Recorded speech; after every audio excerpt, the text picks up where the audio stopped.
우리가 계속해서 이 이스라엘을 통해서 이 삼위 하나님에 대한 공부를 하고 있어요. 특히 예수님에 대해서 우리가 초점을 맞추고 있어요. 왜 그럴까요? 그러면 이게 하나님의 디자인이시기 때문에 그래요. 이 왜 그럴까요? 하면요. 왜냐하면 이 삼위 하나님 중에서 우리 피조물들과 직접 관계를 맺으시는 하나님이 누구예요? 예수 하나님이세요. 예수 하나님이세요. 이것을 우리가 지난 시간에도 계속 공부했어요. 그래서 창세기 2장 4절부터 시작을 해서 그 예수 하나님이 야훼 하나님이라는 이름으로 우리에게 등장하셨어요. 네, 그리고는 온갖 여러 이름들을 그 변천사에서 우리에게 보여주시면서 그 변천사 때문에 그 야훼 하나님이 예수 하나님이란 것을 잘 이해를 못하도록 의도적으로 혼돈시키셨어요. 예수님께서. 제가 볼 때는요. 그렇기 때문에 우리가 무장하지 않으면은 그 혼돈된 예수 하나님의 이름을 정돈할 수가 없어요. 그래서 이제 오늘날 우리가 이 정돈하는 작업을 하는 거고, 이 정돈이 되면은 엄청 성령 충만함을 우리가 경험하게 돼요. 그리고 영의 눈이 바짝 뜨이게 되고, 우리가 예수님을 생각만 해도 가슴이 뭉클하고 눈물이 나오고, 오늘 우리가 예수님에 대한 여러 가지 찬송을 부를 때도 그 찬송 속에서 그 예수 그리스도가 나한테 깊이 박히는, 약동하는 이러한 경험들 하게 되죠. 네, 점점점 더 그렇게 될 걸로 우리가 기대하면서 오늘도 말씀을 공부할 터인데, 근데 우리 질문 중에 하나가, 제가 엊그제 목회자 칼럼에도 썼지만, 왜 예수님이 요한에게 가르쳐 주신 거예요? 요한 1서 2장 18절. 요한 1서에 2서에 그 내용이 몇 나와요. 그 성경 구절은 제가 거기다 다 드렸어요. 왜 이 신약 시대에 적 그리스도, 엔타이 크라이스트예요. 이 적 그리스도로 이렇게 허용하셨나? 여기에 대한 질문을 우리가 던졌었어요.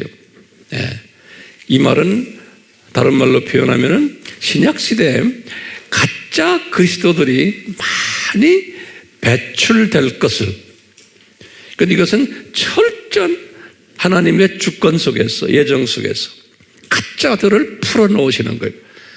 풀어놓겠다고 요한에게 그렇게 예언하셨어요. 그러면 제가 목회자 칼럼에 그랬죠. 이 하나님의 자녀들이 이 진짜에 더 집중하라고. 그래서 역기능적 하나님의 교육 방법이다. 그렇기 때문에 하나님의 자녀들이지만 이 진짜 그리스도에 집중하지 못하면은 어떻게 되느냐? 속힘을 당하게 되어 있는 거예요. 그래서 오늘날 세계 어디를 가나, 유럽이나 미국이나 카나다나 호주나 소위 유명 신학교라고 하는 신학교 안에서, 우리나라도 다 포함되지만 진짜 그리스도를 가르치는 신학교들이 많지가 않아요. 진짜 그리스도를 가르친다고 하지만 희미하게 가르쳐요. 왜냐? 그 교수들이 그렇게 훈련을 받은 거예요. 그래서 신학 과목에 거의 80~90%가 이 진짜 그리스도와 무관한 과목들을 공부를 시켜요. 그러면 황 목사님 그걸 어떻게 아세요? 그러면 내가 40년 동안 신학교에 관계되는 일들을 해왔기 때문에 그러는 거예요. 국내만이 아니에요.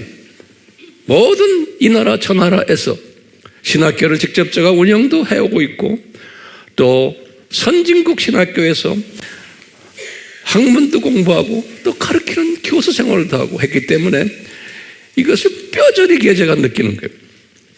예수님 중심보다는 그 다른 비본질에 많이 지금 신학교들이 초점을 맞추고 있기 때문에 그래요. 그렇기 때문에요, 신학을 한다고 하는 사람들을, 그 사람들을 다 이 예수 그리스도에 대해서 무장되어 있느냐? 그렇지 않아요. 그러니까 속임당하면 안 돼요. 근데 여기에 대한 분별력을 가지시라고 우리가 지금 이렇게 예수 그리스도에 대해서 집중적으로 우리가 공부하고 있는 거예요. 그 분별력 가졌다고 해서 그런 사람들을 우리가 비난하거나 그러면 안 돼요. 절대로요. 그럴수록 안타까워하고 불쌍히 여기고 위에 기도해주고 이런 그 성숙한 분들 되시기를 다시 한번 부탁드립니다. 특히 오늘날은 적그리스도가 아주 난무하는 시대, 우리 알잖아요. 그 중에 가장 강한 적그리스도가 누구예요? 두 짐승이죠. 이 두 짐승 속에 첫 번째 짐승, 두 번째 짐승. 이 두 번째 짐승이 종교적 적그리스도. 이분들이 지금 집중적으로 종교 다원주의를 지금 주장하고 가르치는 세계의 거의 한 70-80%의 신학교들과 교단들이 여기에 속해서 진짜 그리스도를 변질시키는 일들을 실제로 하고 있는 이 시대에 우리가 살고 있는 거예요. 예, 그렇기 때문에요, 이 가짜 그리스도를 진짜처럼 옷 입혀가지고 말하는 사람들이 훨씬 더 인기가 있고 유명해지고 더 사람들이 많이 따르게 돼 있어요. 진짜 그리스도를 이야기할 때 거기에 헐깃하는 사람들은 많지도 않고 숫자도 그래요. 네. 왜냐? 시대가 시대인 만큼이에요. 자, 우리가요, 이런 시대에서 어떤 사람이 복 있는 사람일까요? 제가 한번 여쭤볼게요. 그러면요, 진짜 예수 그리스도를 공부하고 배워서 내 자신이 우선 거기에 무장을 하고는 그 다음에 남에게, 이웃에게 가르치는 사람이에요. 전하는 사람이에요. 예. 요 사람이 복 있는 사람이에요. 이런 복 있는 사람 되라고 우리도 오늘 또 이렇게 지금 열심히 공부하고 있는 거예요. 자, 그런데요, 이런 사람이 여호와를 아는 사람이에요. 다시 말하면 여호와는 누구예요?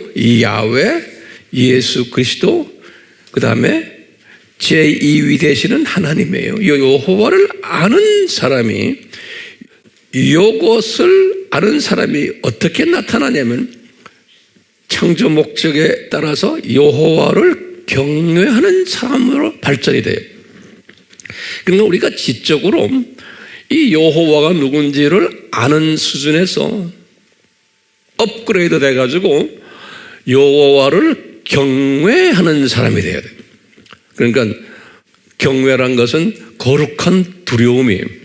그리고 존경하고 또 이분을 전적으로 의지하고 이분이 역사의 주인이심을 인정하고, 우리가 입만 열면은 예수 예수 예수만 하는데 막연히 그냥 예수 예수가 아니에요.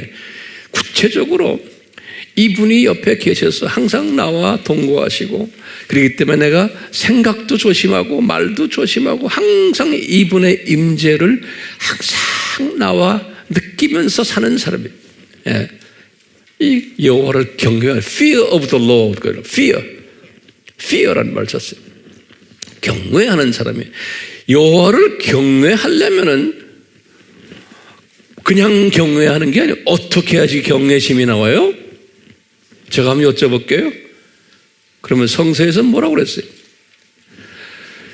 여호와를 경외하는 자가 지식의 근본이다 그랬어요.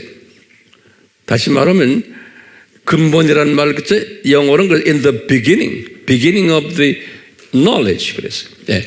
그러니까 지식의 시작이 하나님의 입장에서 보는 거예요. 여호와를 경외하는 자가 지식이 있는 자라는 거예요. beginning of, 한국말로는 근본이라고 그래요. 잠언 1장 7절에 솔로몬이 깨달은 거예요.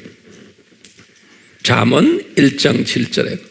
그러니까 우리가 지금 이 지식을 지금 우리 공부하는 것이 목적이 뭐예요? 여호와를 경외하기 위해서예요. 이 말은 다시 말하면 여호와가 누구예요? 예수님이죠? 야훼죠? 예수님을 경외한다는 것은 이분을 찬양드리고 경배하고 이분의 존경심을 가지고 하는 것이 그 목적 때문에 우리가 지금 이 지식을 공부하는 거예요. 그런데 지식에서 한 단계 더 올라가면 명철이죠. 명철은 이 뜻을 아는 거예요. 그 다음에 더 올라가면 지혜지요. 지혜는 삶에 적용하는 거예요. 그래서요, 시편 111편 10절에는 시편 111편 10절에는 이 여호와를 경외하는 자가 지식에서 명철에서 나중에 지혜의 시작이다 그랬어요. 그래서 지혜의 근본이다. 시편 111편 10절에서요. 네. 그러니까 우리가 지금 이 지혜를 얻기 위해서 이 공부를 지금 하는 거예요. 자, 그런데 중요한 게 있어요. 이런 하나님의 가르침을 이스라엘 사람들, 그래서 우리 이스라엘 시리즈를 하는 거예요.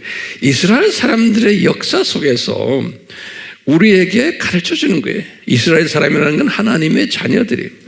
하나님의 자녀들 역사 속에서 하나님의 자녀들이 이렇게 하지를 않았다는 거예요. 예, 그러니까 이 지식이 없었다는 거예요. 지혜가 없었다는 거예요. 그랬기 때문에 무슨 일이 일어나느냐? 주전 아수르 사건이 722년 사건이 일어났고 또 바벨론 사건 주전 586 사건이 일어났다는 거예요. 그런데 이스라엘 역사 속에서 보여주는 게 그렇기 때문에 이분들이 이렇게 고생했다라는 거예요. 누가 그런 말 했어요? 호세아에게 가르쳐 준 거예요. 호세아서 4장 6절에 호세아서 4장 6절에 호세아한테 가르쳐 준 거예요. 호세아 선지자에게 왜 니네 백성들이 역사 속에서 722년 사건, 586 사건 일어난지 아느냐? 그러니까 이분에게 그러는 거예요. 네 하나님의 자녀들이 여호와에 대한, 그럼 여호와가 누구예요? 우리 지난 시간에 얘기했죠? 예수님이에요. 그냥 성부 하나님이 아니에요. 예수님에 대한 지식이 부족해서 이런 사건이 일어났다는 거예요. 그러니까 이것이 그대로 예표로 보여졌기 때문에 신약에 와서는 똑같아요. 신약 안에서 하나님의 자녀들은 누구에 대한 지식으로 꽉 차 있어야 돼요? 예수님에 대한 지식으로 꽉 차 있어야 되는 거예요. 예수님에 대한 지식으로 꽉 차 있으려면 성령님에 대해서도 알아야 되고 또 성부님에 대해서도 알아야 되는 거예요. 그건 전제 조건이에요.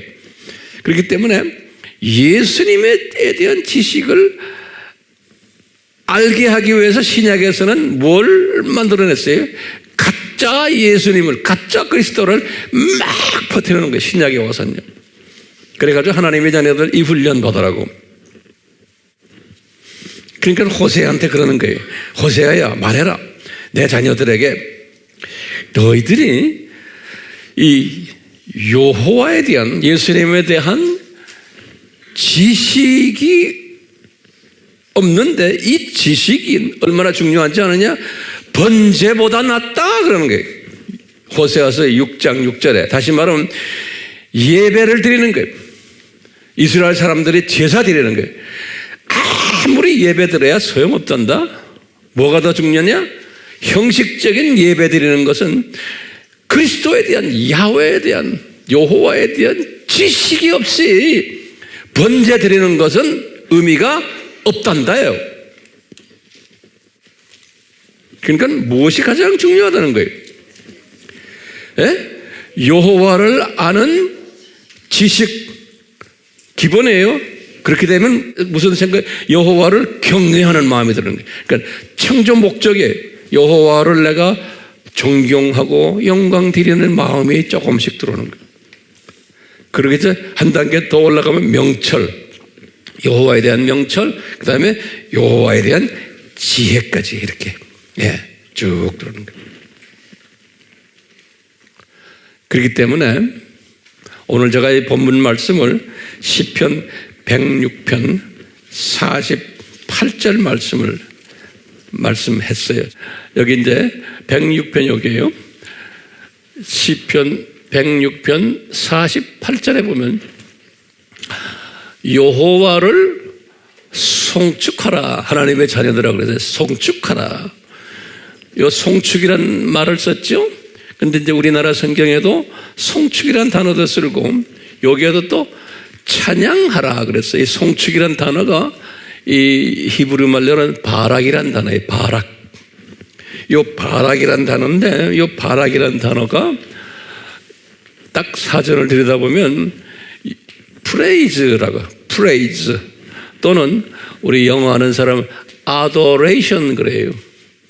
adoration이라는 말도 똑같은 말이에요. 예? 찬양하는 것. 예. 그렇기 때문에 여호와의 자녀들아 여호와를 송축하라 그랬어요. 예. 이 창조 목적이죠. 이분을 송축하라. 그러면서 어떻게 송축하느냐? Forever, forever 그 두 번 써놨어요. 영어 원본에 보면요, forever, for 영원히 여호와를 송축하라 그랬어요. 하나님의 자녀들아,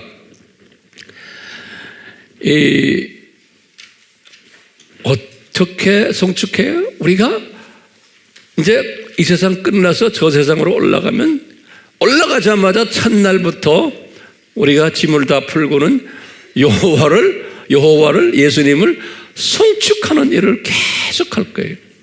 그런데 영원히 할 거예요. 영원히 이 여호와를 송축하면은 찬양을 드리고 감사합니다, 존경합니다 하면은 천사들과 같이 그러면 그 여호와가 흡족하셔서 우리에게 그분의 행복을 나눠주잖아요. 그러니까 우리가 더 행복해지고 그래서 행복 공동체라는 단어를 제가 어디다 써놨어요.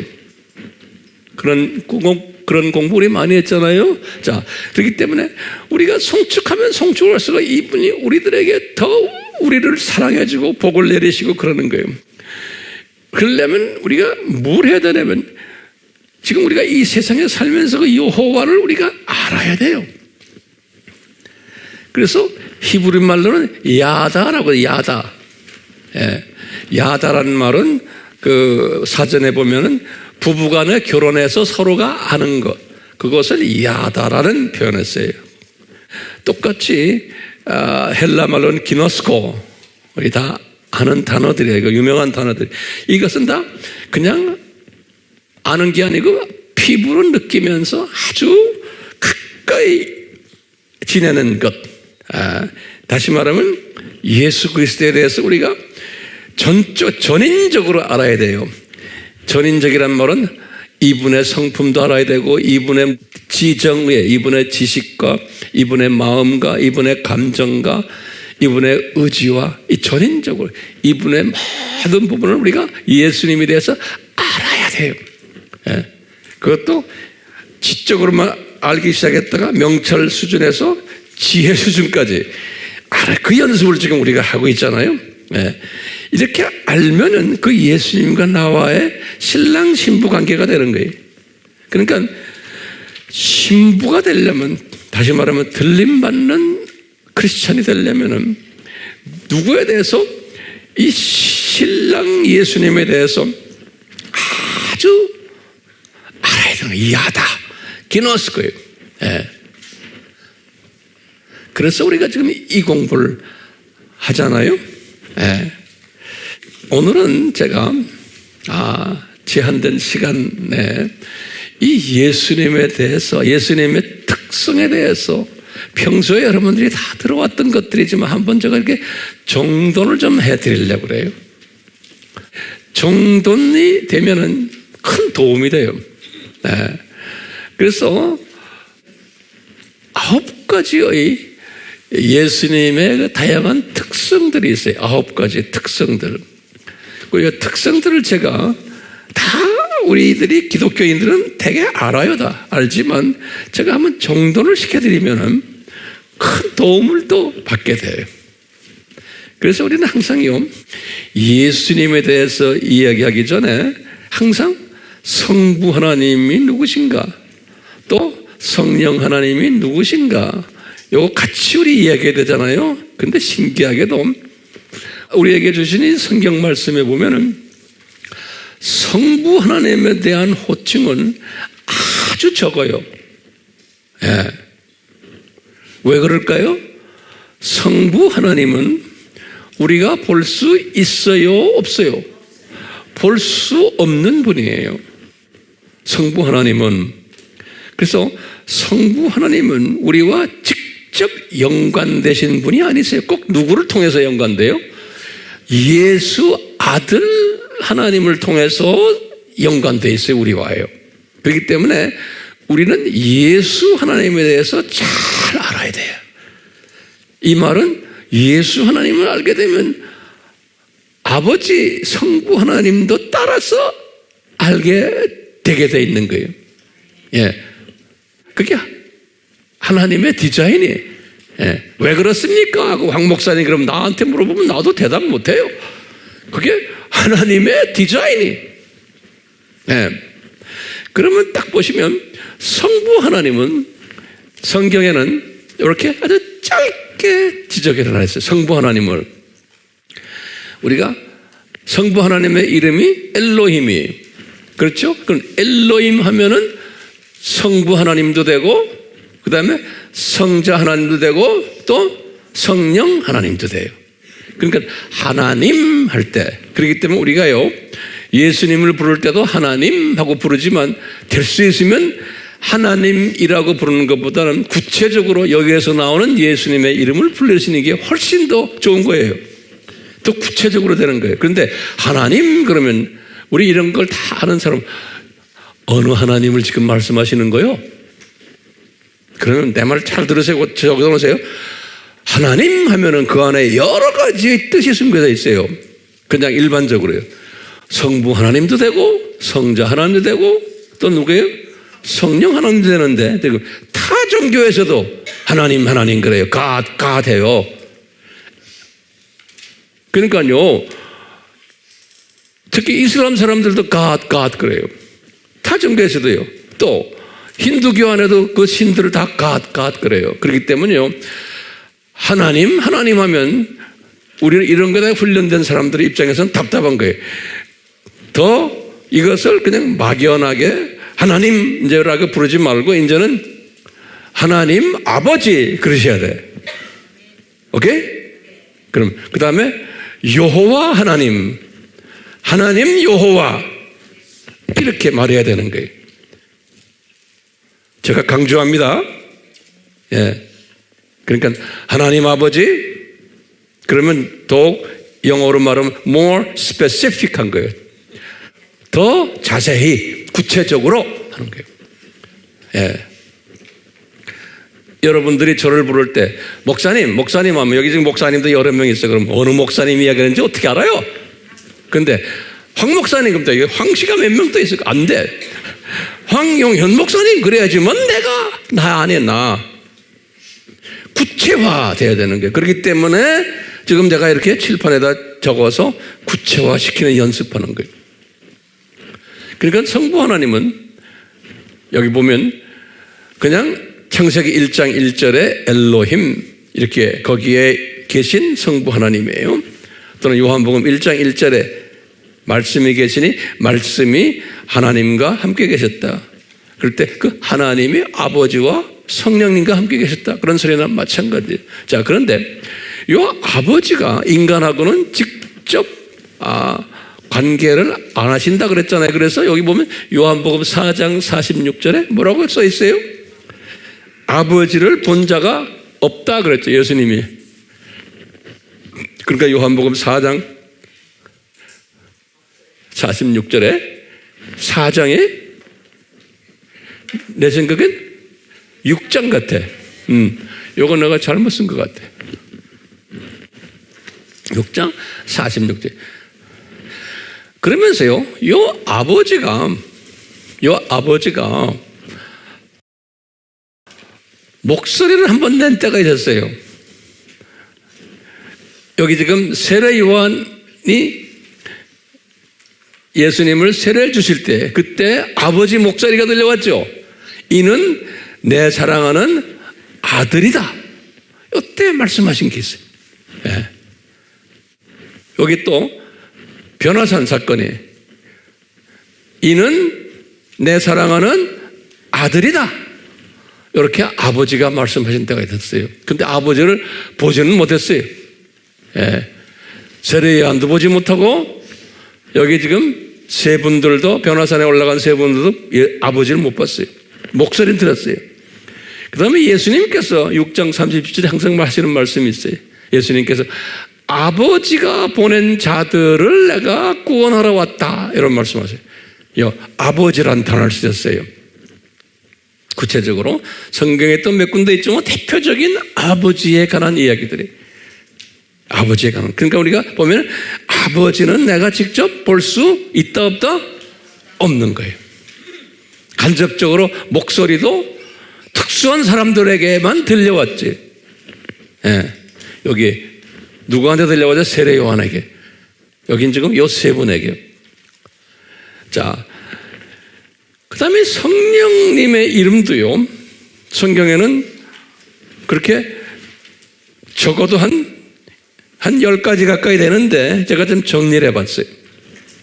이 성령님의 이름은 하나님이다, 성령님을 하나님이다, 삼위 하나님 중에 한 분이시니까 또 하나님의 영이다 이렇게도 표현했어요. 마태복음 3장 16절.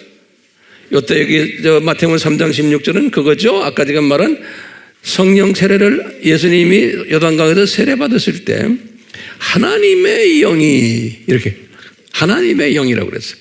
로마서 8장 9절 14절 바울이 가끔 쓰는 단어들이 또는 성령 로마서 8장 10절 우리 사도행전 1장 8절에 성령이 너희들에게 임하면은 이렇게 나오잖아요. 이 성령님 the Holy Spirit 또는 이 예수님의 영이 사도행전 16장 7절에 마게도니아의 그 환상 이야기할 때 예수의 영이 이렇게 또 말했어요.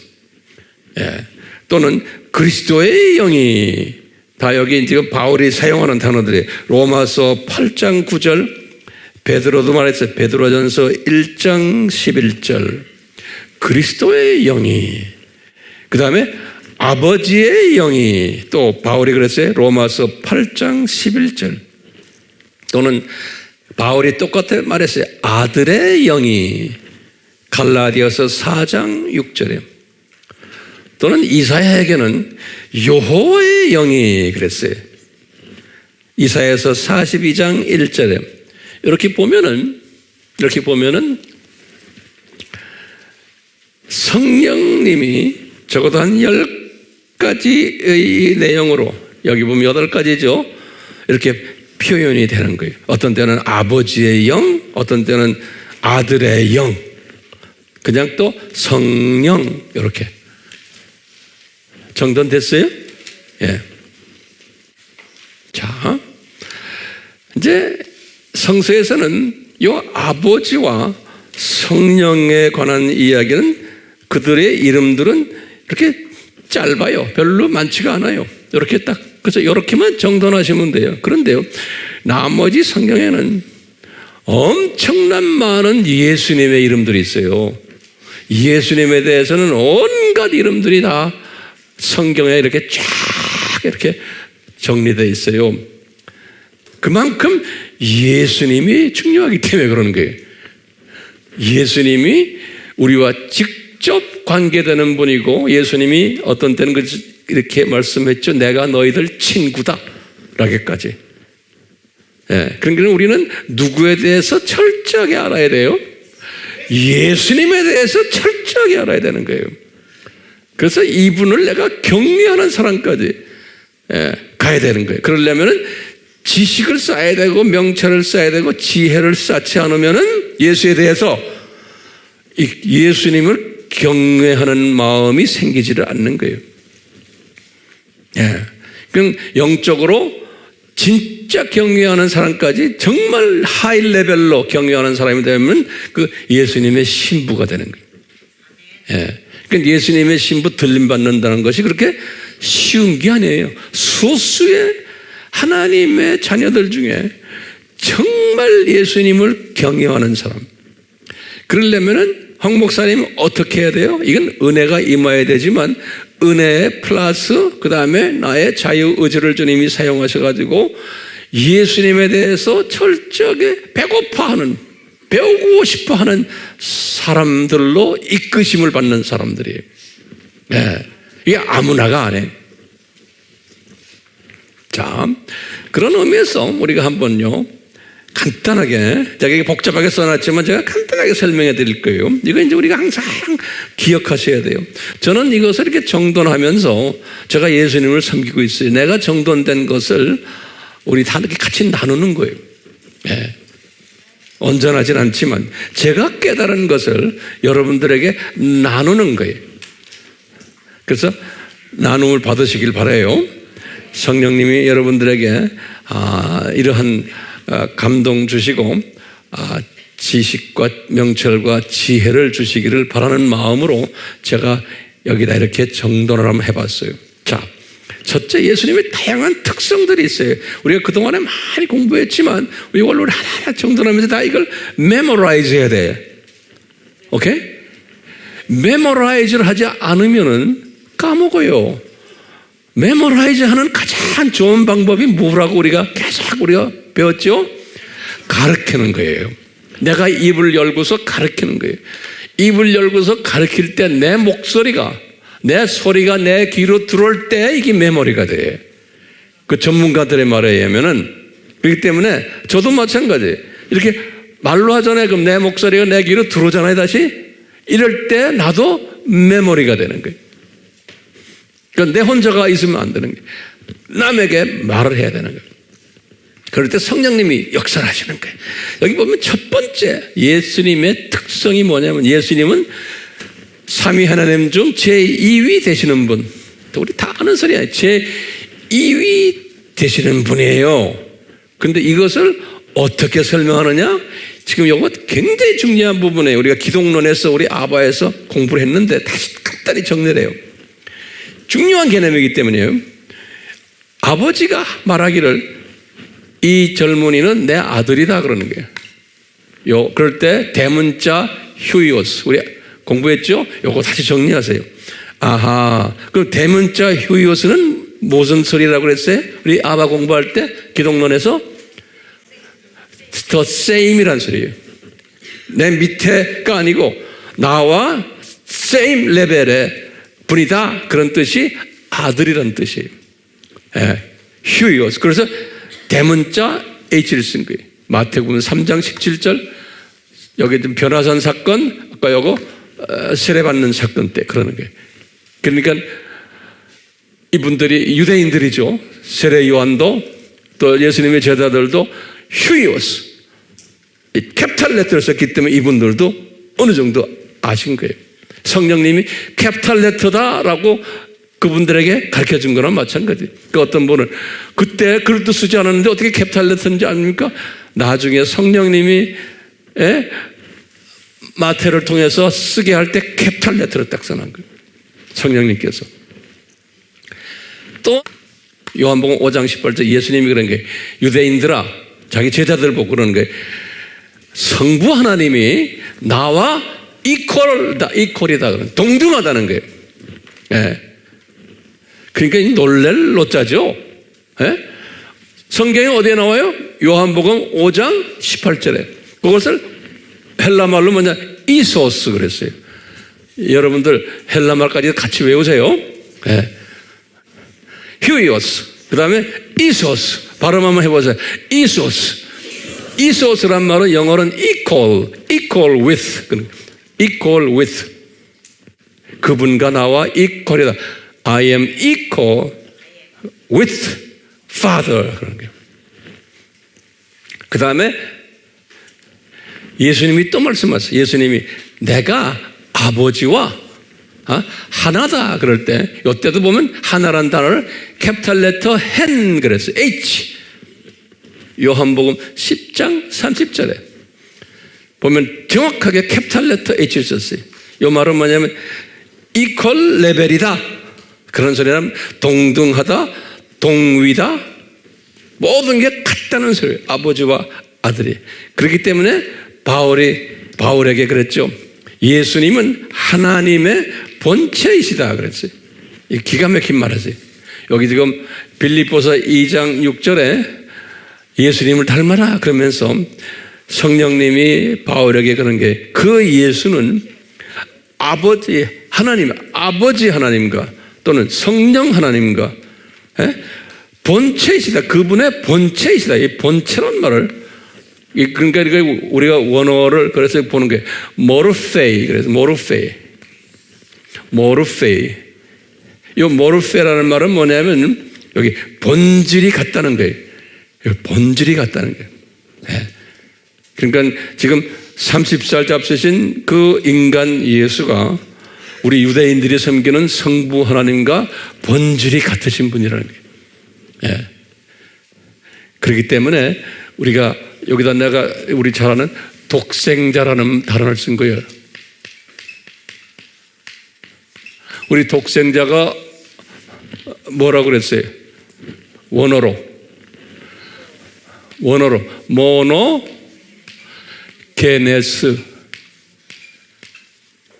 공부했어요? 안 했어요? 모노게네스라는 게 본질이 같다는 게, 모노란 건 하나란 소리예요. 아버지와 하나라는 거. 게네스라는 건 진은 뭐예요? DNA. 진, 우리 DNA 알죠?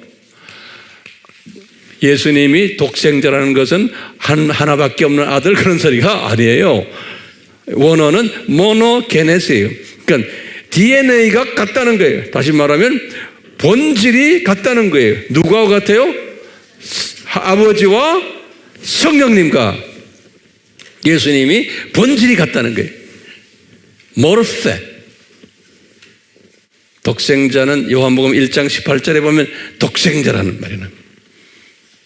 그러니까 그 30살 잡수신 그 목수 출신 그 예수님이 유대인들이 섬기는 아버지 하나님과 모르페, 본질이 같은 이소스, hen 똑같다는 거예요. 휴이오스, 아들이라는 소리. 이게 예수님의 첫 번째 특성이, 이거 우리 외울까요? 안 외울까요? 이거 우리 외워서 항상 묵상해야 되고, 가장 좋은 방법이 뭐예요? 이것을 내가 입을 열고 주변의 가족들에게, 친구들에게, 친지들에게 가르쳐야 되는 거예요. 성경 구절과 딱 가지고서 항상 우리는 그렇기 때문에 성경 구절이 뒤에 따라와요. 자, 두 번째 예수님의 특성이 뭐냐?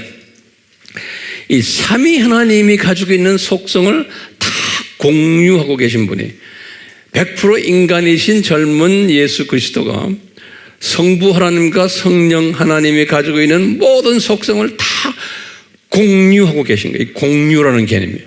속성을.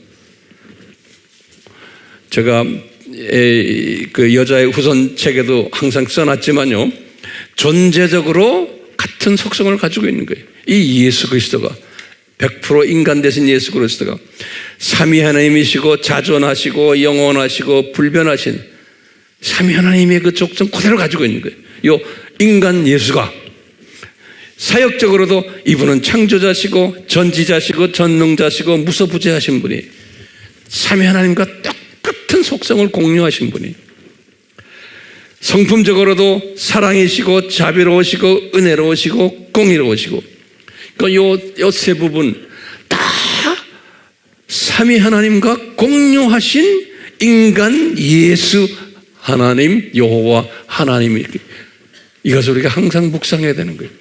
특성 넘버 2에, 이거 내가 다 만든 이 특성은요, 세 번째 특성은 뭐냐면 이 예수님이 이 만유를 직접 창조하신 분이에요. 이게 굉장히 중요한 거예요. 창조를 디자인하시고 계획하신 분은 성부 하나님이세요. 그렇죠? 그리고 창조하도록 능력을 부어하신 하나님은 누구예요? 성령 하나님이세요. 그런데 직접 창조를 하신 분이 누구예요? 예수 하나님이세요. 굉장히 중요한 개념이에요. 그렇기 때문에요, 만유를 직접 창조하신 분이에요. 성경 구절들 여기 다 적어놨어요. 딱 똑같은 이야기들이. 이사야서 44장 24절, 요한복음 1장 특히 3절에 모든 피조물이 전부 예수님에 의해서 창조됐다 그랬어요. 요한복음 1장 3절에, 골로새서 1장 16절에도 똑같아요. 바울이 그랬어요. 모든 만물이 예수님에 의해서 예수님을 위하여 창조됐다. 골로새서 1장 몇 절에? 16절. 다 이거 외우셔야 돼요. 요한복음 1장 3절, 그 다음에 골로새서 1장 16절, 똑같이 히브리서 1장 2절, 중요한 개념들이에요. 요거다요. 그 다음에 에베소서 3장 9절, 전부 다 누가 만들었다고요?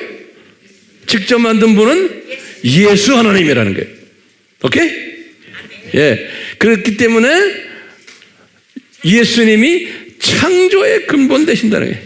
창조의 근본 되신. 계시록 3장 14절에. 그러니까 나와 여러분들을 직접 만드신 분인 어느 하나님이에요? 여호와 하나님 또는 예수 하나님. 그러니까 우리가 잘못하면 여호와 하나님 하면 성부 하나님으로 알고 있는 사람 상당히 많아요. 그렇기 때문에요, 우리가 구체적으로 여호와 하나님의 이름을 망령되이 하는 자는 죄에 있다 그랬죠. 그렇죠? 세 번째 계명에. 그렇기 때문에요, 우리가 조심해야 되는 거예요.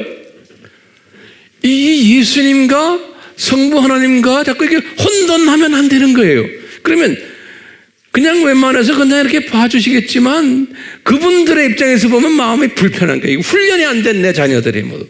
예. 자, 어떻게 그러면 창조했습니까? 보면 성경에 보면 다 나오는 거예요. 예? 이분이요, 예레미야에게 그래서 예레미야에서 10장 12절에 권능과 지혜로 창조하셨다 그런 거예요. 그러니까 창조하실 때 다양한 모습으로 창조하셨어요. 또는 시편 8장 3절에 보면 손가락으로, 여호와의 손가락으로 했어요. 그러니까 여호와 하면 누구요? 예수님이요. 성부 하나님의 손가락으로 한 게 아니에요. 그렇기 때문에 우리가 지난 시간에 여호와가 예수님이라는 이야기를 지난 시간에 공부했죠? 이거 알아야 돼요. 또 이사야에게도 맞았어요. 이사야서 45장 12절, 66장 2절에 보면은 여호와의 손으로 그랬어요. 그때 그러니까 누구의 손이요? 예수님의 손인 거예요. 예수님의 손으로. 오케이? 예수님의 팔로, 예레미야서 32장 17절에. 또는 시편 33 6절 9절에 보면 말씀으로, 여호와의 말씀으로 그러는데 실제로 히브리서 11장 3절에 보면 예수님의 말씀으로, 예수님의 말씀으로. 그러니까 예수님께서 말씀으로. 근데 우리 보면 요한복음 1장 1절에도 똑같아요. 말씀으로. 창세기 1장 6절에도 말씀으로 창조하셨어요. 이게 세 번째 특색이에요. 만유를 직접 창조하신 분인데 어떻게 창조하셨냐? 권능과 지혜로, 손가락으로, 손으로, 팔로, 말씀으로. 황 목사님, 그거 어떻게 하세요? 성경 구절 여기 있잖아. 네. 그래서 제가 드리는 거예요. 특성 네 번째.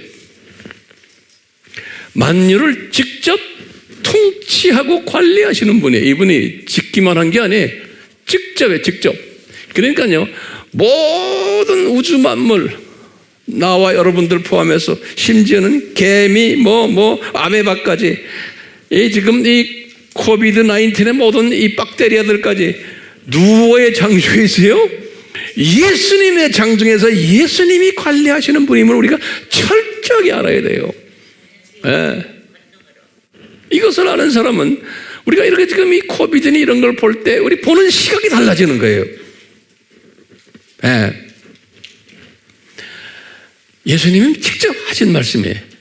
부활하시고는 우리 잘 아는 마태복음 28장 18절에 아버지와 성령님이 나에게, 예수님이 부활하시면서 이제 말씀하신 나에게 하늘들과 땅의 모든 권세를 다 나에게 주셨단다. 그런 거예요.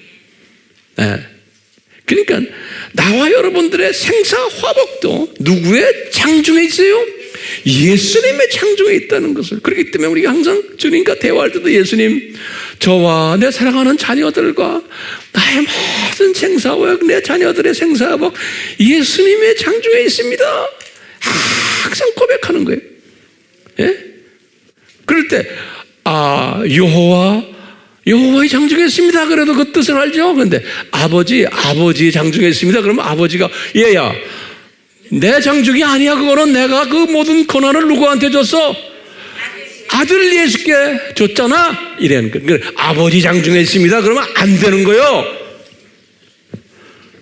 내가 왜 이렇게 소리 지르지 갑자기? 예? 열난 게 아니고 답답해서 그런 거예요. 훈련이 안 돼서 그런 거예요. 훈련이 안 돼서. 네. 예수님의 장중에 있는 거예요. 자, 보세요. 이 직접 통치자라는 이야기를 바울이 또 요한이 디모데전서 6장 15절에 그랬어요. 예수님이 만유에 주고, 만유란 건 모든 피조물들이, 우주 만물 별들까지 그 안에 모든 피조물들의 만유의 주인이시다 그랬어요. 베드로전서 6장 15절에 그 다음에 만왕의 왕이시다 그랬었어요. 그러니까 모든 세상의 왕들, 권위자들, 그분들을 컨트롤하시는 분이 예수님이시다는 거예요. 이 개념을 우리가 딱 가질 때 우리나라의 대통령 이래라 저래라, 그때 예수님이 뽑으신 분들이에요. 내 마음에 들든 안 들든. 예. 악한 왕들도 다 예수님이 뽑으세요. 세상에 우리 역사 공부를 해보잖아요. 좋은 왕이 있어요. 유럽이 기독교 나라인데도 그 왕들 전부 형편없는 놈들이에요. 거의 100%가 예수님을 철저하게 섬겼던 왕들 한 놈도 없어요. 그러면 인간이 잘못해서 그래요? 아니에요. 누구의 장중에 있는데? 예수님의 장중에서 예수님이 그놈들을 그렇게 왕시켜 놓은 거예요. 그리고 별짓 다 나쁜 짓 다 하잖아요. 똑같아요. 오늘날도 그 왕을 무찌르라 그러면 무찌러져요. 예수님이 얘야, 내가 세운 놈인데 너 왜 무찌르려고 그러니? 무찌르려고 하는 그 마음은 예수님이 사랑하시겠지만 그게 무찌러져요? 왜?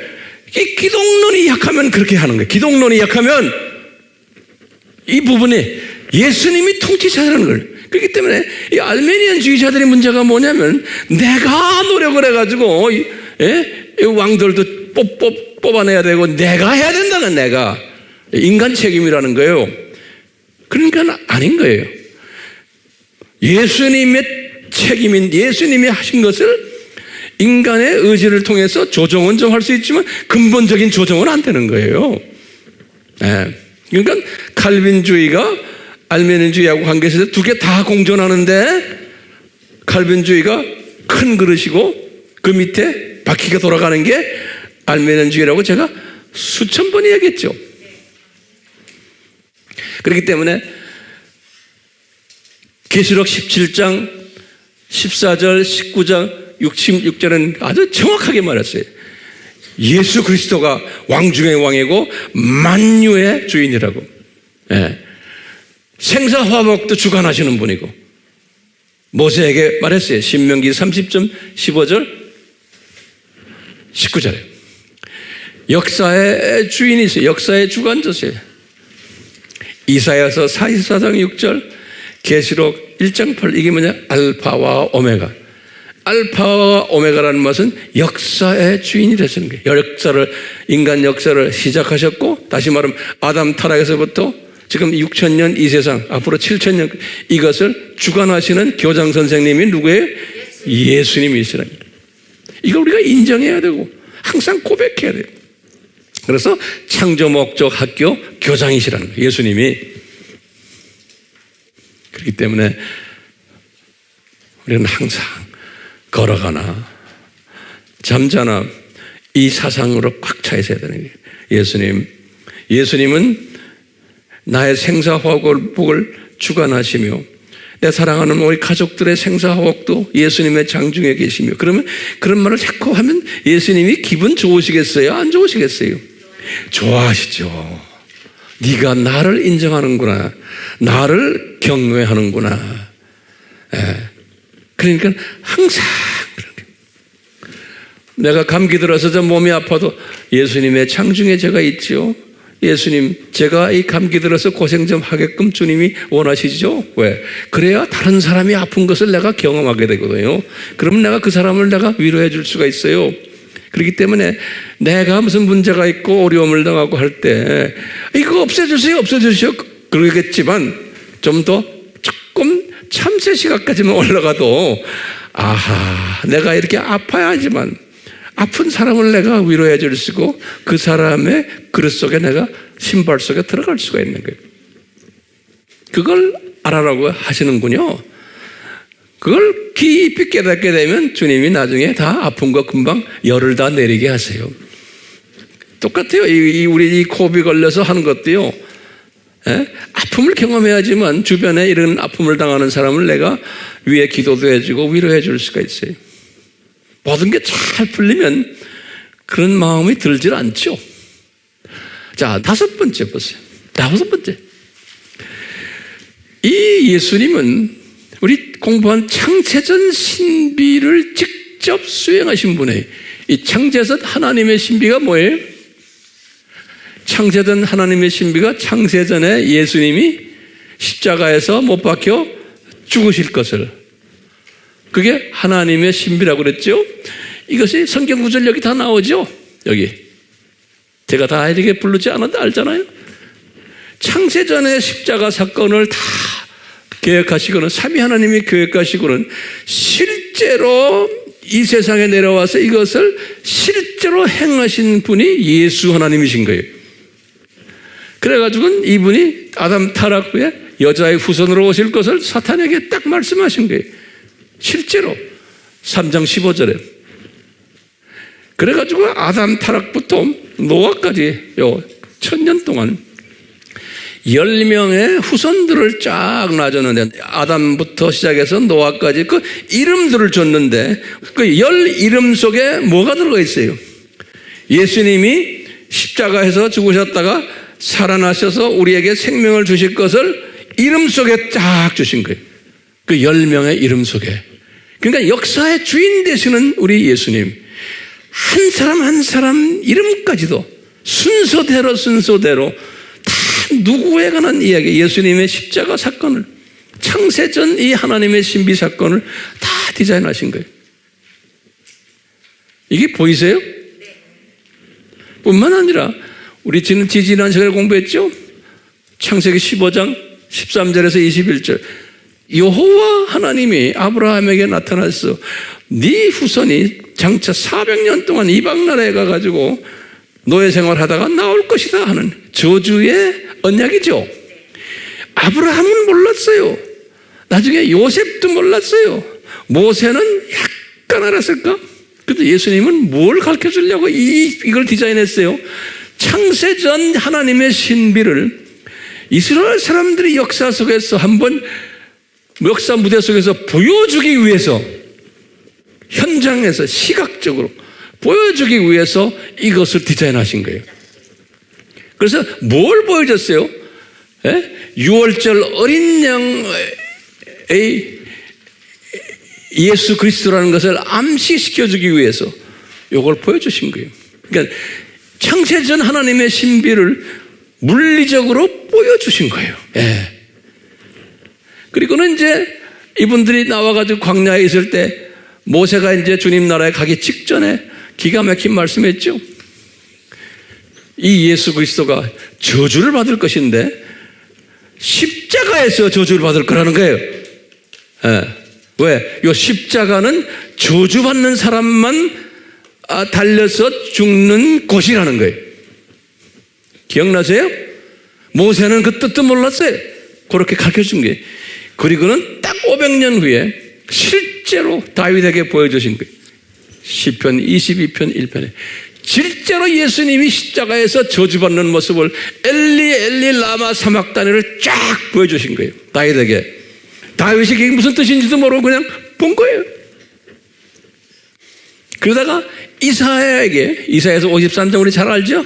5절에 6절에 이분이 이 저주를 담당하시는 분인 것을 이사야가 깨달았어요. 근데 이사야도 구체적으로는 알지 못하지만 그분에게 가르쳐줬어요. 그러다가 예수님께서 실제로 십자가에서 마태복음 27장 46절에 실제로 이렇게 말씀하신 것을 실제로 저주받으시는 장면이 마태복음 27장 46절 아니에요? 엘리 엘리 라마 사막다니 이 저주를 그러니까 이 창세전에 디자인하신 것을 인간이 되셔가지고 이 십자가 사건을 받으면서 이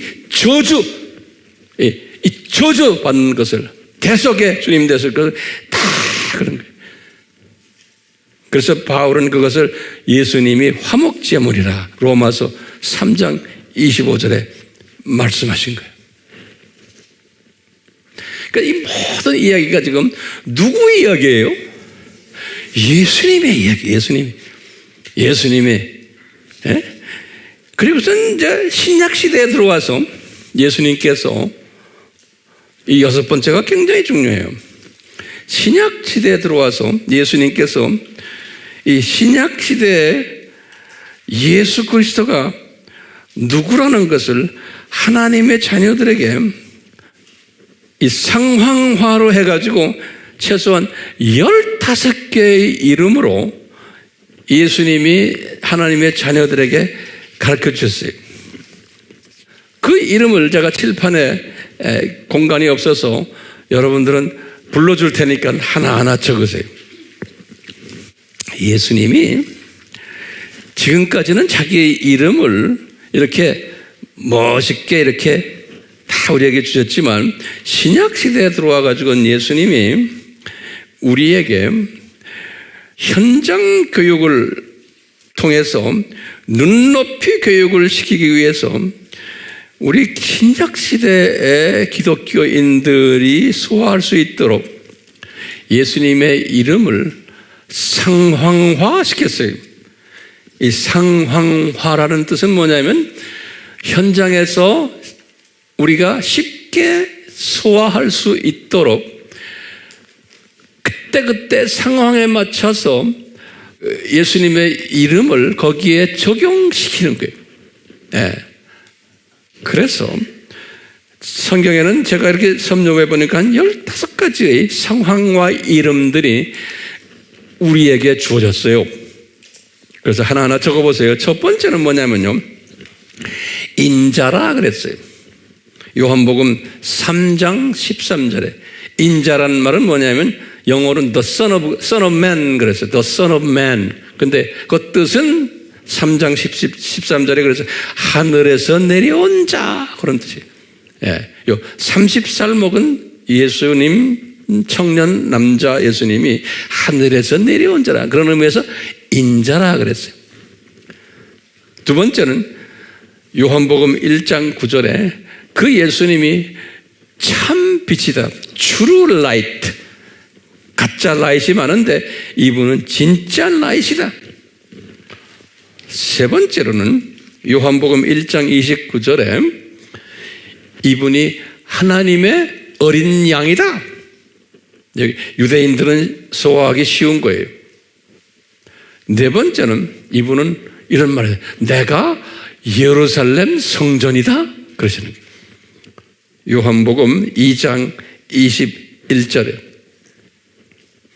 또 예수님이 요한복음 6장 32절에서 59절에 다양하게 말했어요. 32절에서 59절에 6장 내가 하나님의 떡이다. 내가 하늘에서 내려온 떡이다. 하나님의 떡이다. 하늘에서 내려온 떡이다. 또는 생명떡이다. 참 양식이다. 또 참 음료다. 다 본인을 이렇게 지칭을 하는 거예요. 여섯 번째로 이분이 요한복음 10장 7절에 그랬어요. 내가 선한 목자다. 그래서 우리 아까 선한 목자 찬양을 드린 거예요. 일곱 번째로 요한복음 15장 1절에서 나는 참 포도나무다. 어떻게 이제 보세요. 창조주 되시는 분이 우리에게 자기의 존재를 가르쳐 주시기 위해서 이렇게 다양하게 이렇게 말씀하세요. 여덟 번째로 나는 백합화다. 들의 백합화다. 아가서 5장 13절에 아홉 번째로 나는 샤론의 꽃이다. 우리 아까 찬송했죠? 아가서 5장 1절에 열 번째로 나는 목자다. 시편 23편 1절이죠. 11번째로 나는 양의 문이다. 요한복음 10장 7절에 12번째 나는 반석이다. 고린도전서 10장 4절에 13번째는 나는 모퉁이 돌이다. 코너스톤. 베드로전서 2장 6절에 또는 14번째로 나는 광명한 새벽별이다. 계시록 22장 16절에 마지막으로 15번째 나는 교회의 머리다. 골로새서 1장 18절에 그러니까 예수님께서 지금 보시다시피 이 하나님 본인이시고 삼위 하나님의 본인이시고 모든 이 하나님의 속성을 공유하신 분이시고 직접 창조하신 분이시고 창조의 근본 되시는 분이시고 그리고는 이분이 만유를 통치하시는 분이신데 지금 우리에게 이상한 이름을 주신 거예요. 그러니까 우리보다도 못한 이름들이 이 속에 있는 거예요. 왜 그러실까요? 하면요. 이게 중요한 거예요. 이 하나님이 창조주가 우리 피조물들에게 창조 목적의 중요성을 우리 수준으로 가르쳐 주시기 위해서 스스로를 이렇게 성육신화한 거예요. 다시 말하면 스스로를 낮추셔가지고 우리 레벨로 그래서 성육신 신학이라고 그래요. 영어로는 The Theology of Incarnation 그래요. 인카네이트 된 거예요. 다시 말하면 밑으로 내려와서 그 레벨 속에 내려와서 그분들의 랭귀지를 언어를 쓰시면서 그분들의 문화적 표현을 하시면서 본질은 그대로 있는데 이 비본질들을 바꾸는 거예요. 그것을 상황화라 이렇게 말해요. 상황화라. 예수님이 그렇게 하신 거예요. 그러니까 상황화를 잘 하시는 분이세요. 그렇기 때문에 우리가 이제 이것을 예수님한테 배우는 거예요. 그래서 이 바울이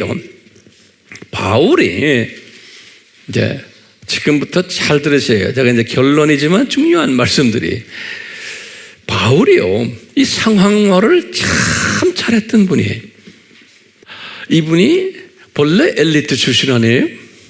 엘리트 출신인데 이분이 정말 비엘리트 엘리트처럼 돼가지고 상황화를 아주 잘했어요.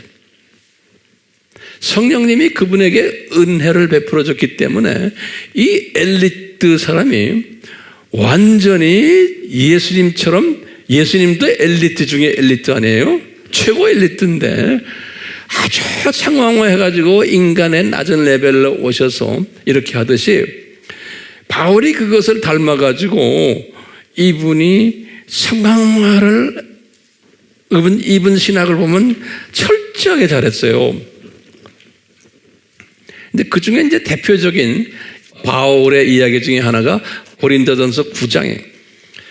이 고린도전서 9장에서 이분이 이런 이야기를 했어요. 저는 항상 이 부분을 묵상하는 사람인데요. 이분이 고린도 교회에 이런 편지를 썼어요. 9장에 여보시오, 당신들 한 사람이라도 실족하지 않기 위해서 내가 생활비를 여러분들에게 받지를 않았습니다. 그러니까 강사료도 내가 받지 않았습니다. 그리고는 내가 따로 열심히 텐트 메이킹 하면서 내 수입은 내가 챙겼습니다. 그러는 왜? 한 사람이라도 내가 돈 받는 것 때문에 실족할까봐 이런 이야기가 9장에 나와요. 그러시면서 이분이 이런 말을 해요. 이제 9장, 저 밑에서 성경 구절 적어내서 고린도전서 9장 18절에서 27절까지 아주 유명한 말씀이에요. 오늘은 제가 결론적이면서도 이 말씀을 우리가 집중해서 배울 필요가 있어요. 18절에 여보시오, 고린도 교인들아, 내가 복음을 전하는 사람이기 때문에 너희들에게 엄청난 선물을 전하는 사람들이기 때문에 내가 값없이 너희들에게서 헌금을 받지 않고 내가 지금 전하고 있지만 실제로는 너희들 나한테 대가를 지불해야 된다. 내가 그렇게 너희들에게서 돈을 받을 권리가 있단다. 그러는 거예요. 왜? 너희들은 엄청난 선물을 나에게 무료로 지금 받고 있잖아. 그러는 거예요. 그런데 내가 이 권리를 사용하지 않았단다. 그러는 거예요. 18절, 19절에. 그러면서 이분이 이런 말씀을 하게, 내가 왜 그러느냐? 한 사람이라도 실족하지 않게 하기 위해서다. 그러면서 이분은 초점이 어디가 있냐면, 나는 이 상황화를 잘하는 사람이다. 이 고린도 교회에 내가 만약에 돈 받으면은 한 사람이라도 실족할 사람이 분명히 있는 것을 성령님이 나에게 감지시켜 준단다. 그렇기 때문에 한 사람이라도 실족하지 않기 위해서 나는 그 사람 때문에 내 권리를 사용하지 않았단다. 그러는 거예요. 그러면서 이분이 이런 말씀하시는 거예요. 여러분들, 그러면서 나는 유대인들을 딱 만나서 복음 전할 때는 그 사람들의 상황 속에서 이분들은 율법을 중요시하는 분들이기 때문에, 그렇기 때문에 나도 율법을 굉장히 중요하게 생각한다고 하면서 이분들에게 접근한다는 거예요. 유대인들에게 접근할 때는. 그래서 한 사람이라도 유대인 중에서 복음에 접하게 만들기 위해서 나는 그런 스타일로 한다는 거예요. 또 이분이 21절에 그랬어요. 또 비유대인들, 율법이 없는 자들에게는 가서 나는 또 율법을 전혀 없는 것처럼, 그걸 중요시하게 생각하지 않은 것처럼 나는 말을 시작하고 그렇게 또 한단다. 왜? 요 사람들 소화하게 하고 예수 그리스도를 한 사람이라 만나게 하기 위해서는 난 그렇게 한단다. 그러는 거예요. 까멜리온이에요. 까멜리온. 복음 까멜리온이. 그 다음에 22절에 그랬어요. 믿음이 약한 사람들에 가서는 나도 믿음이 약한 스타일로 이야기한단다. 왜? 요 사람들 중에 한 사람이라도 복음에 접하게 하기 위해서. 그렇기 때문에 이분이 그러는 게 23절. 나는 복음을 위해서 모든 일을 다 한단다. 그러시는 거예요. 다시 말하면 나는 까멜리온이다. 그러는 게 복음을 위해서. 복음 까멜리온이다. 네. 예수님이 이름을 지금 이렇게 하찮은 이름들 주신 게 이분이 무슨 까멜리온이요? 복음 까멜리온이요. 예. 한 사람이라도 예수 그리스도를 더 가까이 깨닫게 하기 위해서요. 예. 그러면서 바울이 이런 말을 해요. 제가 이렇게 까멜리온을 하는데 꼭 운동선수의 스타일과 같다는 거예요. 그냥 까멜리온이 아니에요. 운동선수는 달리면서 상 받는 사람은 한 사람밖에 없다는 거예요. 운동선수. 24절에 그랬어요. 그렇기 때문에 운동선수가 상 받는 운동선수가 되려면은 운동선수는 많이 절제해야 된다는 거예요. 함부로 음식도 먹지 않고 엑서사이즈 많이 하고 그러듯이 이렇게 했을 때 썩지 않는 면류관을 운동선수가 받는데 우리는 썩지 않는 그분들이 받는 건 썩는 면류관인데 바울이 그래서 나는 이렇게 까멜리온이 된 것은 썩지 않는 면류관을 받는 그 비전 때문에 그렇다는 거예요. 그 다음에 27절에 기가 막힌 말을 한 것은 이것이 우리에게 주는 메시지고 저에게 주는 메시지예요. 이분이 이런 말을 하는 거예요. 지금 이게 고린도 전서니까 주 55년에 개종해서 20년 동안 열심히 복음을 전했던 사람이에요. 근데 이분이 이런 말을 하는 거예요. 고린도 교인들아, 내가 이렇게 까멜리온이 돼서 내가 이렇게 열심히 복음을 전하는데 이러다가 혹시 내가 내 영광을 위해서, 내 이익을 위해서, 내가 존경받기 위해서, 내 욕심을 나타내기 위해서 내가 만약에 복음을 전하다가 이렇게 이런 사람이 돼가지고 복음을 전하면 내가 버림받을까봐 굉장히 두렵다 그러는 거예요. 다시 말하면 내가 이렇게 열심히 복음을 전했지만 이렇게 희생하면서 알고 보니까 내 욕심 때문에 했구나. 내 비전을 늘리기 위해서, 내 파워를 늘리기 위해서 이렇게 했구나라고 이런 사람이 될까봐 상당히 조심스럽다고 두렵다 그랬어요. 그래서 그 유명한 지금 고린도전서 9장 27절이에요. 이 말씀은 저에게도 해당이 돼요. 황 목사가 창조 목적을 위배하는 생각을 하고 이 사역을 그런 식으로 하고 이렇게 다 여러분들에게 강의하면서도 내가 영광받기 위해서, 내가 인정받기 위해서, 내가 사람들에게 존경받기 위해서, 내 만족을 위해서 이렇게 만약에 내가 해온다면은 바울처럼 혹시 그러니까 항상 나를 쳐가지고 내가 그런 이치에 있지 않도록 은혜를 내가 간구해야 되잖아요. 바울도 그래서 이 은혜를 간구했던 사람이에요. 그러니까 예수님도 끊임없이 인간이 되신 예수님이 끊임없이 자기 자신을 성찰하신 거예요. 네. 자, 결론적인 말씀에 보면은 예수님의 특성이 지금 6, 이제 7, 8, 9가지 있어요. 그 8, 7번째 특성이 그 예수님이 나중에 재림에 오신다라는 거예요. 이렇게 예수님께서 다 우리에게 보여주시곤 데살로니가전서 4장 14절에서 17절이에요.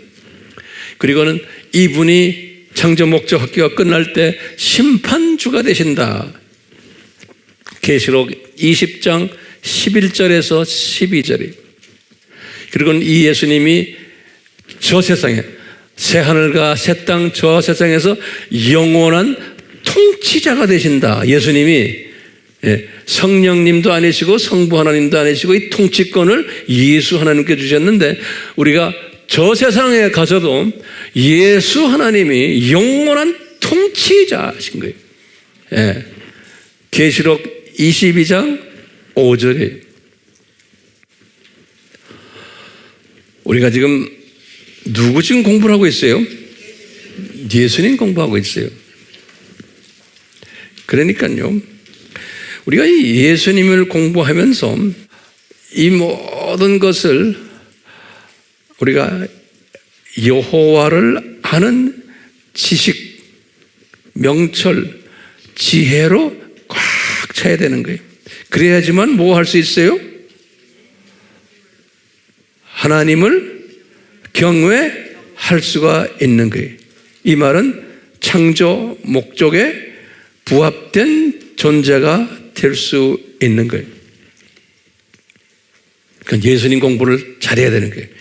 그런데 제가 이제 굉장히 중요한 결론을 맺고 싶어요. 참, 신약의 기독교 2000년 역사 속에서도 보면 하나님의 종들인데, 다시 말하면 예수님을 이렇게 깨닫고 예수님에 대한 메시지를 깨닫고 전하는 사람들인데, 다른 말로 표현하면 은혜 받은 자들이, 지혜를 받은 자들이. 그런데 이런 사람들인데 두 종류의 예수님의 종들이 있음을 우리가 보게 돼요. 지금 이 말씀 잘 들어서 이것이 우리에게 다 적용이 돼요. 두 종류의 여호와의 종들이 있는 거예요. 이 지식을 다 가진 분들인데, 지금 이 모든 통째로 다 가지고 있는 분들인데, 자, 첫 번째 종류는 뭐냐면요, 이 지식을 가지려면 은혜가 반드시 필요하죠. 예. 은혜가 따라와야지만 여호와를 아는 지식, 명철, 지혜가 생겨요. 그래서 이렇게 여호와를 경외하는 마음이 들어오는데,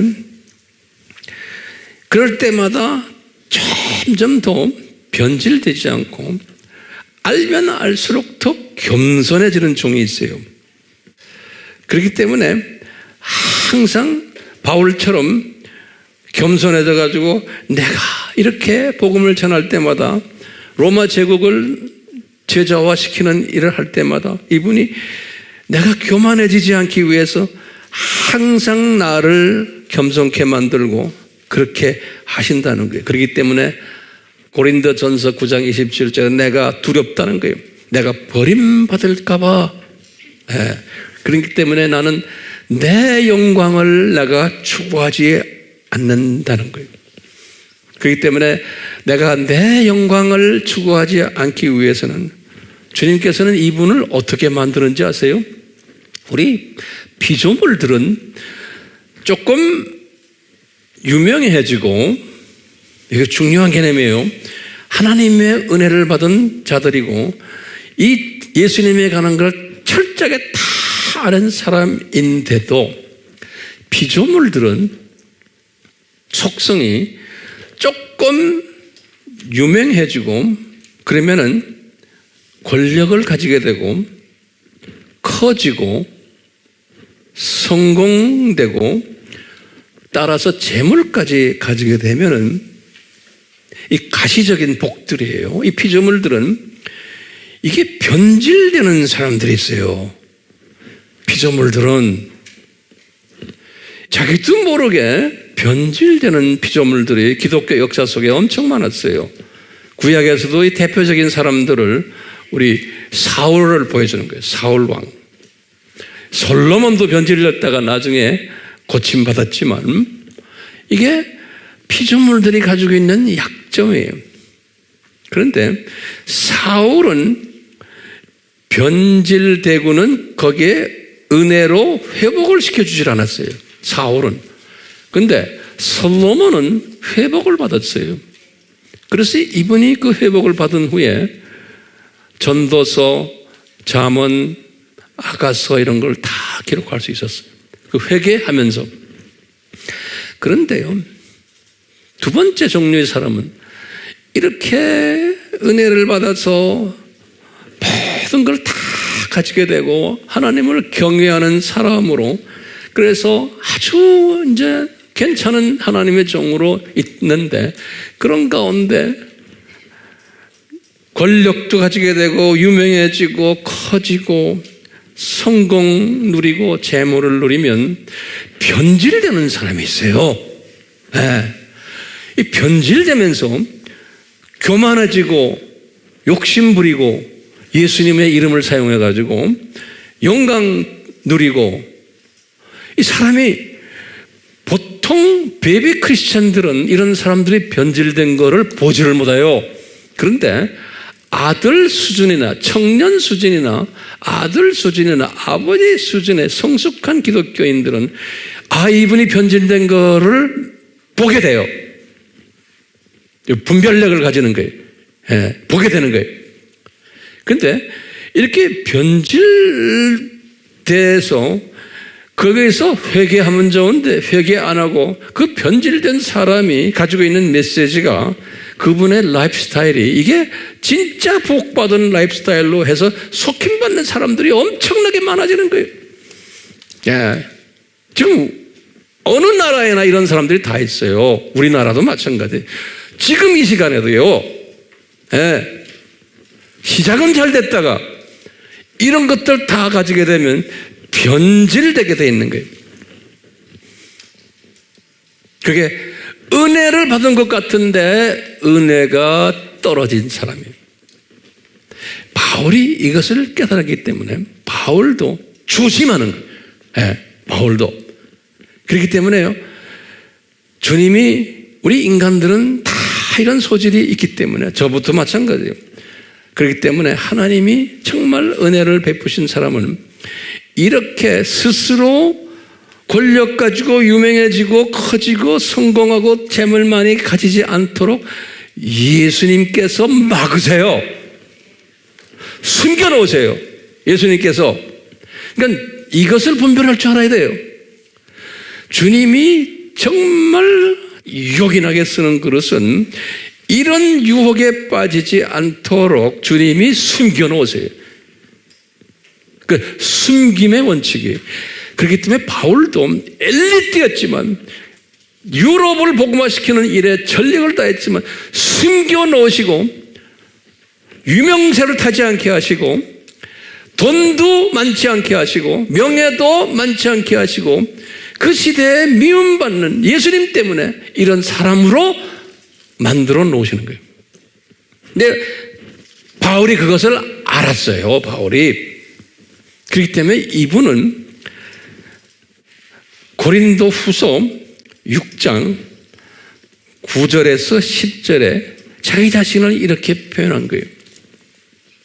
고린도 후서 몇 장 몇 절이? 6장 9절에서 10절에 이렇게 말씀하셨어요. 고린도 교인들아, 내가 지금 개종해서 한 20년 돼서 나도 이제 유명세를 많이 탔는데, 그런데 너희들한테 내가 봉급도 안 받고 내가 이렇게 지금 하면서 돌아다니지만 나를 핍박하는 사람 많잖아. 그렇기 때문에 너희들이 나를 볼 때는, 그러면서 이런 말 했어요. 나는 이름 없는 자 같다. 그런데 나는 유명한 사람이다. 그러는 거예요.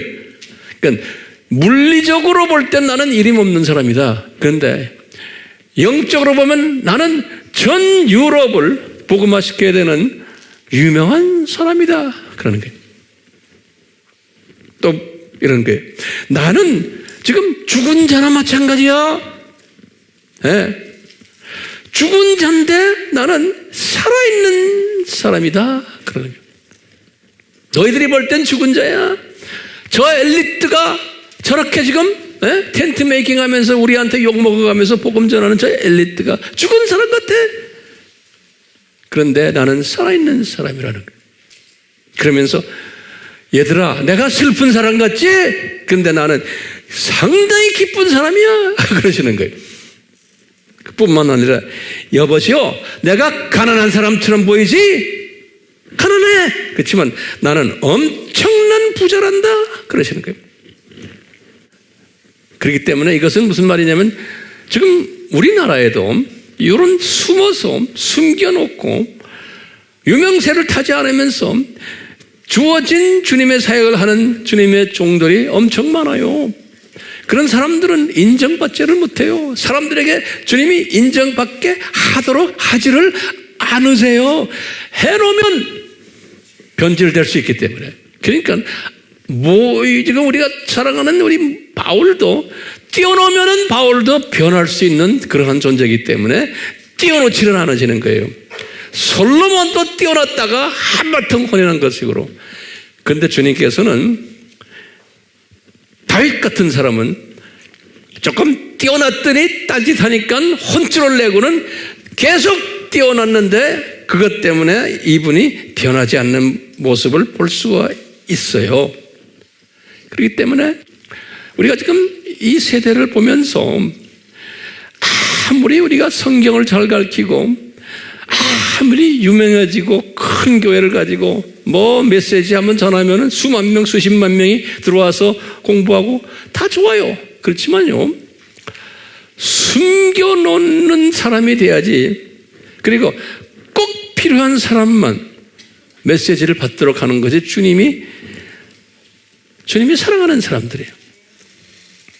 저는요, 내 욕심이 있다면 주님, 우리 이 EMI 사역이 주님께서 숨겨놓으신 사역이 되게 하시고 꼭 필요한 사람들만 들어와서 공부할 수 있도록 해주십시오.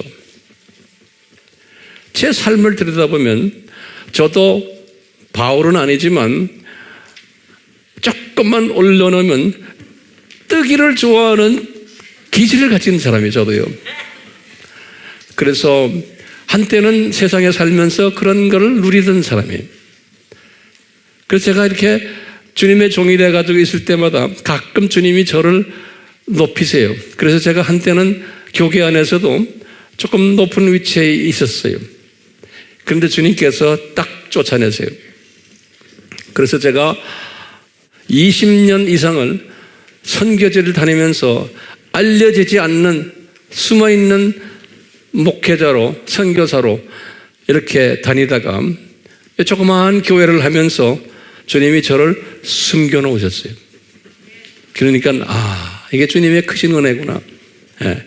이제 조금 이제 숨겨 놓으셔서 조금 보호하시다가 요새 조금 이렇게 웹에서 이제 조금 뜨니까 제가 겁이 나는 거예요. 그러니까 여러분들은 저를 위해서 무슨 기도를 하셔야 돼요? 우리 목사님 변질되지 않게, 예, 그것을 위해서 기도하면 내가 받는 모든 주님이 준비된 복들을 여러분들과 나누는 그러한 동력자들이 되지 않아요? 예?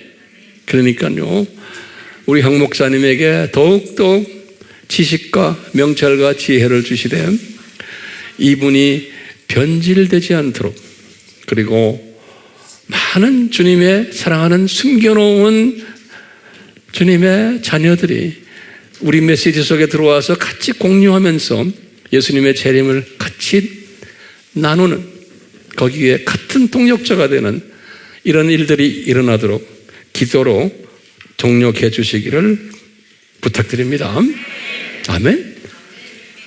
예수님, 오늘 예수님에 관한 성서에서 가르쳐 주신 모든 내용들을 9가지로 정리해 보았습니다. 성부 하나님과 성령 하나님에 관해서도 정리해 보았습니다. 우리에게 이 지식과 명철과 지혜를 주시되 이 세상을 세미한 눈으로, 예리한 눈으로, 독수리 시각으로 이 세상을 분별하는, 이 세상을 보는, 그래서 이 세상 안에서 내가 어떻게 주님을 섬겨야 되는가를 가르침받는 복된 자들 되도록 은혜 베풀어 주시옵소서. 예수 그리스도의 이름으로 기도드리옵나이다. 아멘.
주님 이 시간은 우리 예수 그리스도의 무한하신 은혜와 하나님 아버지의 극진하신 사랑하심과 성령님의 깨닫게 하심이 우리가 예수 그리스도에 대한 지식을 더 많이 쌓을 때마다 점점 더 겸손해지고 우리 예수님을 더욱 사랑하는 복된 자들 되도록 은혜 내려 주시옵소서.